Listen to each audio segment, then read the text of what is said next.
What is up, guys? Welcome back to the channel. Today's reaction video is: could the US citizens fight off the US military? Don't know. Depends what you're including. Are you including just like... I don't know, I've got both in. Sorry, carry on. Are you including just the military people, or are you including all their weapons? No, I'm assuming they're including everything. I'm not sure an ordinary US citizens, an ordinary school kid is going to beat off someone with tanks. Okay, but put it this way. I get what you're saying. Obviously, the military is the most powerful in the world. Massive stuff like that. But also, there's more guns in the US than people. So if you're talking about personnel, although the US military has a lot more stuff, if suddenly you had 320 million people going up against 1 million people in They could just bomb them. But everything's controlled within the US, isn't it? So if that 320 million storms places and gets control, do you know what I mean? I don't know. There's a lot of equipment I reckon the citizens could potentially get a hold of because there's just a sheer number of them. I don't know. Let's say 300 million of them there. Do you know what I mean? I don't know. I don't know either. I get what you're saying. The technology's so great on the US military side, isn't it? So great. Well, if you're saying would the UK citizens fight off the UK military, I'm not getting out of bed to fight them. No, but some people might not even turn up. Very true, but I'm guessing this is if everyone turned. No. Do you know what I mean? If this were this is US like citizens, never going to happen though. Oh no, it won't happen. No, definitely not. I think that's why it's hard to imagine, because this is just never going to happen. Completely agree. And to be fair, it may even take a percentage, maybe even 66%, but that's still like 200 million. So it's still, do you know what I mean? It's still a lot of people. But it's going to be interesting. Smash that like button, guys. Smash that subscribe button. Check out the movie channel. We're going to pin it in the comments. We're going to put it in the description, because tomorrow, 4 Eastern, we're going to be uploading Airplane, and the movie channel's back. Yes. High five. Movie channel is back. Smash the like button, smash the subscribe button. Let's check out: could the US citizens fight off the US military? What we got? The United States has, without a doubt, the most heavily armed population in the world, with firearms being a part of daily life for many Americans. While in many nations, the mere sight of a gun is an extremely rare occurrence. In the US, some studies say there are almost as many guns as there are people, while others say there are more. What is known, though, is that much like American income, the majority of guns are concentrated in the hands of a minority, with 3% of gun owners owning half of all guns in the United States. With this much firepower available to the citizens of America, does it really stand a chance against 3% of gun owners owning half of it? That's incredible. Yeah, because don't you have to... Wait, no, gun owners, what? So there's more than, like, there's more guns than US people, and I imagine a lot of people have them, but 3% of the people who have guns own over half. So 3%, loads of them, just have so many guns. That's actually mad, isn't it? So maybe not as many people have that many. Do you know what I mean? Because there's a lot of guns. But doesn't mean everybody has one. Some people have a lot of guns, it seems like. With this much firepower available to the citizens of America, does it really stand a chance against its own military? The US military needs no introduction. It has the world's largest budget, more than the next 7 competitors, who are in order: China, Saudi Arabia, Russia, United Kingdom, India, France, and Japan. Of $1.6 trillion spent on military budgets around the world, the United States accounted for 37% of the world total. All that spending goes to support the largest military presence on Earth, with American bases spread out across every continent except Antarctica. Greatly mistrusted for its all-encompassing reach, U.S. national strategy is in fact to avoid another major war, such as the 2 world wars and the countless wars that rocked continental Europe for centuries. U.S. forces are therefore pre-staged in potential conflict zones, where in conjunction with local allies, their presence alone is a deterrent to violence. The results are hard to argue with, seeing as there have been no wars between major industrialized powers since the end of World War II. The US may not necessarily field the best technology in every department. For instance, the Russians have for long fielded more sophisticated anti-air and electronic warfare weapon systems, but it does bring a unique capability that no other nation matches: the ability to field advanced technology across the board, and not just in select areas. This makes the American military a lethal force against any modern adversary, and has historically forced its major political adversaries to seek out niche strategies for holding the US at bay. Russia, for instance, has for decades focused not on stopping a US offensive outright, but in denying it the air power that would lead to a quick win. To this effect, they've focused on anti-air weapon systems to knock US planes and cruise missiles out of the sky, and advanced electronic warfare with everything going on in the world at the moment, everything seems to be failing. You know what I mean? It's not as efficient as what. So, do they work? Yeah. Who knows? Who actually knows? I don't know. Systems to disrupt maybe the they networked do. abilities of American weapons. Let's hope we never find While out. China No, tries to slowly build a naval presence capable of standing up to the U.S., it relies on a huge stockpile of ballistic missiles to deter the American Navy. In fact, China is the only major power in the world to have an arm of the military dedicated solely to ballistic missiles. Yet, while the U.S. military has proven time and again it dominates the modern battlefield, it has historically had the exact same troubles that every other military has when it comes to fighting low-intensity counterinsurgency wars. When denied the use of its overwhelming firepower and technological advantages, the U.S. military is in the same boat as any other nations and must rely on low-tech, door-to-door action against insurgent forces who don't use heavy equipment and don't wear uniforms. For all its military might, even the American military has great difficulties in fighting an insurgency war. Should the American people ever rise up against their own government, and that government authorize the use of military force against its citizenry, the American insurgents will find themselves in an initially favorable position against the American military. Definitely. For starters, U.S. forces are widely dispersed around the world, meaning that unlike most nations, the least number of American combat troops and equipment is present at home as compared to overseas. For the Makes first few sense, weeks but of I the war, didn't the know that. insurgents will be able to carry out large-scale operations that will become impossible once more and more military equipment returns home. With the largest air and naval transport fleet in the world, this initial tactical disadvantage the military will find itself in will quickly be reversed.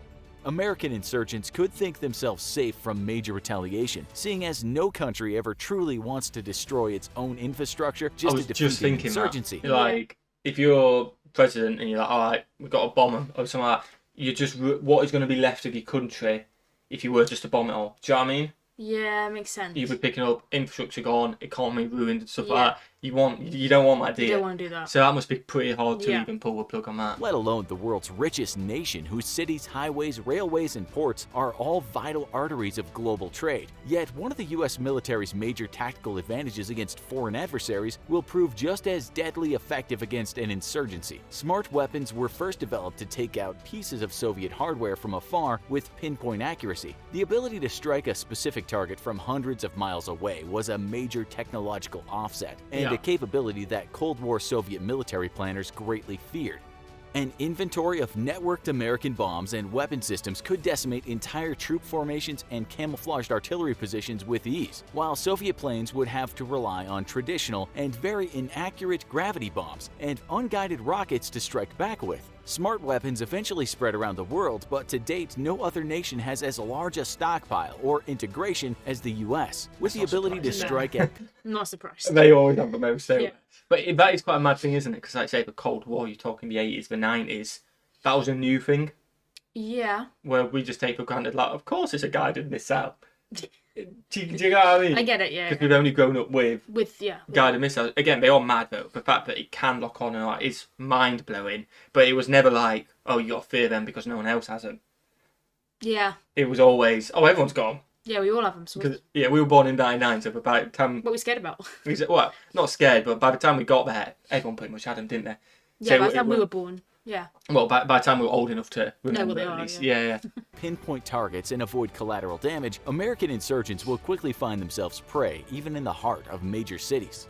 American surveillance assets are also amongst the best in the world. Having a nearly 20-year insurgency war under its belt, the American military has finally tuned itself for counterinsurgent operations and is today the leading counterinsurgency force in the world. Not only has it developed a slew of surveillance technologies to better locate and disrupt insurgent operations hiding amidst a civilian population, but more important, its troops are highly trained in conducting urban warfare ops and the traditional fight for the hearts and minds. When the Soviets rolled into Afghanistan in the 80s, it did so as the world's biggest military juggernaut and crushed all stand-up opposition. Wow. However, within weeks, the war shifted from a conventional one to a counterinsurgency and war of attrition. The Soviets responded much in the Soviet way. Overwhelming firepower delivered very indiscriminately, and soon Soviet forces found themselves unable to operate outside of heavily fortified positions. Any Soviet foray into the countryside would have to be conducted with large amounts of manpower and heavy fire support, and often it simply wasn't worth it.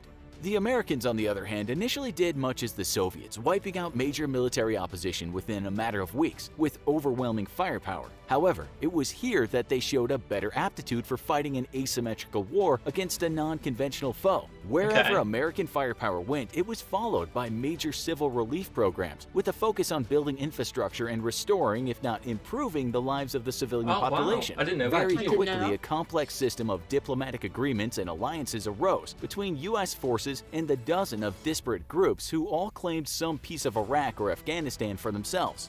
Ultimately, the effort would result in a half-won victory of sorts, which was still light years ahead of the total defeat suffered by the Soviets. Unfortunately, the U.S.'s insistence on fighting two insurgency wars simultaneously would force it to divide its assets and ultimately result in the mixed results we see today. Yet all the expertise, technology, and troop experience gained from the insurgencies in Iraq and Afghanistan would come into play against the U.S. insurgents, and this time the U.S. military will find itself with major advantages it lacked in the Middle East. For starters, it has home field advantage, and its forces are no longer operating within a culture they don't understand. Yeah, that's true. Very true. It gets it completely. Yeah, that's true. They've grown up there, but surely that's going to play on the thing that if you were in the army and then suddenly you were being told you've got your own country, your own. Oh yeah, would it not put you in a bit of a? I get it. It'd be easier in terms of the environment because it's your environment. Yeah. But is that not harder because it's basically asking you to attack your own family? Exactly. Well, yeah, potentially. You never know, do you? Like your own country, your own place where you've lived and were born. Lived everywhere. So that must be quite difficult. Obviously, usually they fight for their country, so it's like a... Definitely. Obviously depends on the circumstances, doesn't it? You don't know why the citizens are fighting, stuff like that. But that must be like... It must be hard. By the way, we know this will never actually happen. It must be hard. We know this is happening. Literally just like the just idea. A what if, if it actually did, it must be super hard, that. Yeah. Definitely. Misunderstandings will be impossible, and by understanding the American culture, the U.S. military can better win the fight for hearts and minds, turning many would-be insurgents from their path and garnering the support of civilians who would have instead supported the insurgents. Secondly, it'll be fighting to unite a nation which actually wants to be united and has a national identity, making the process of re-establishing a stable political system far easier than it was in the Middle East. Is that a real statue? Iraq had huge sectarian divisions that plagued the country for decades Maybe it is. and were barely kept in check by the authoritarian strongman. Afghanistan was itself also held together only by the very violent Taliban, who regularly used military power to enforce its grip over the people. Without these authoritarian figures forcibly uniting the nations together, Iraq and Afghanistan quickly fell to pieces that were very difficult to put back together. Yeah. Afghanistan would prove especially difficult, as its people simply lacked the desire for national unity that nations in the West have had for centuries. Americans, however, have a very strong sense of national unity a lot of and patriotism. lack the sectarian differences and ideological conflicts that would see the nation split up into a conglomerate of cabals in the case of national government collapse. Sure, Democrats and Republicans may often be at each other's throats, but ultimately, as national tragedy after national tragedy has shown, the American people stand united. As the old adage goes, you're allowed to fight with family and call them names, but if anyone else tries to hurt your family, then you better watch out. Yeah. That is so true though, isn't it? We have seen, unfortunately, there has been tragedies, but you have seen it. Everyone gets together. Yeah, they do. And it's kind of like that. It is also a little bit sad that something bad has to happen for everyone to come together. Yeah, but they do when they need to. In the time of need, everyone does come together. They get their act together. And like, right, we're doing this together, which is an awesome thing, isn't it? Yeah, definitely. And it just shows again the patriotism the patriotism of you legends and stuff like that. Struggled on that word, but we got there in the end. But it is awesome to see that, isn't it? Sense of unity will make the job of counterinsurgency far easier on American forces than it was in the Middle East, and make it far more difficult for American insurgents to exploit a mistrust of the U.S. military. Yeah. Yet, while American insurgents are outgunned by the American military, they can take advantage of asymmetrical tactics to all but nullify the U.S. military's overwhelming firepower. By following the same playbook as the Iraq and Afghanistan insurgencies, American insurgents could force U.S. troops into close-quarters battles where they couldn't bring fire support, such as airstrikes or artillery bombardments, against them. American insurgents would also be able to enjoy the advantage of fighting a near-total urban warfare campaign, given the size and scope of U.S. cities. As the first part of the 21st century has proven, urban warfare is the great equalizer between military powers. Yeah, as it's it quite hard denies in most there. of the technological advantages of a nation's military. fighting instead is door to door and house to house, carried out by individual squads of soldiers and little more than rifles and gadgets they can carry on their person. Yeah, tanks ain't gonna with the get in US the house, military is it? numbering No, at true. just over 1 million, and with potentially millions of American insurgent forces, victory for the US military will be all but impossible. A fight between the US military and US citizens would be a dragged-out affair that would likely last as long as the overseas insurgencies. It would be less a war of weapons and more a war of words, with both sides trying to sway the majority of the population to its side. It's Okay. likely that in such a war, entire cities would go rogue, with local city governments refusing to outright support the US military or the insurgents, Oh, and wow. simply wishing to be left out of the fighting. They would deny the military the right to operate in its streets, but also not wish to support an insurgency which will bring military action against it.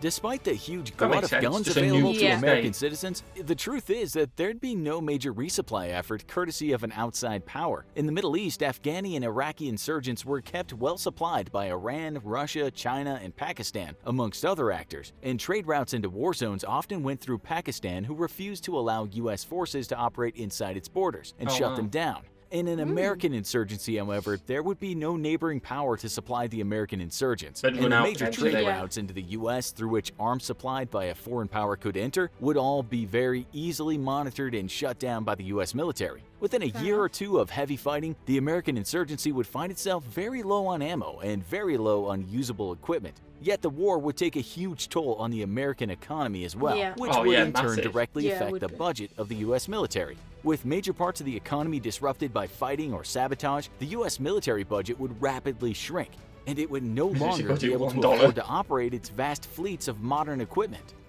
In the end, a war of attrition would settle in, and a winner is all but impossible to declare. It would come down to a sheer matter of will and which side would be willing to sacrifice the most to come out I the guess. ultimate victor. Which is Yet easy. as Hold each on the side became longest. more desperate, their actions would lose the support of the population they'd rely on, and thus lose the war for the hearts and minds. Who do you think would Well- actually win a war between the US military and its citizens? Let us know in the comments. Obviously, it's not going to happen, but if it did, it sounds like an absolute disaster. Yeah, it does sound like an absolute disaster. Because, like I say, Sounds like almost the end of America. pretty much, because the winner has to keep sacrificing. So when you win, what are you actually winning? If Yeah, that makes exactly. sense. If you made all these sacrifices, The country's in ruins. You've got no money. you're starting from Everything's- scratch pretty much, aren't you? Yeah. So don't do that, guys. We love you, legends. Smash that if you enjoy. It was good, wasn't it, that It was video? good, interesting. Interesting and not quite my... A bit bizarre, but Yeah, definitely a bit unique, a bit bizarre. Not quite my 300 million are just going to storm the White Yeah. House. But it was good, wasn't it? it was good. Smash that like button, smash that subscribe button, we'd really appreciate it. Don't forget, top to pin comment, go and subscribe to the movie channel because it is back, it's consistent. We've uploaded a video, by the time you've seen this, we've uploaded a video explaining why we're going to be consistent, and it's starting tomorrow for Eastern. So click that link, click the description if you want, either one, and we'll see you. Have a fantastic day. And we will see you tomorrow on the movie channel. Peace.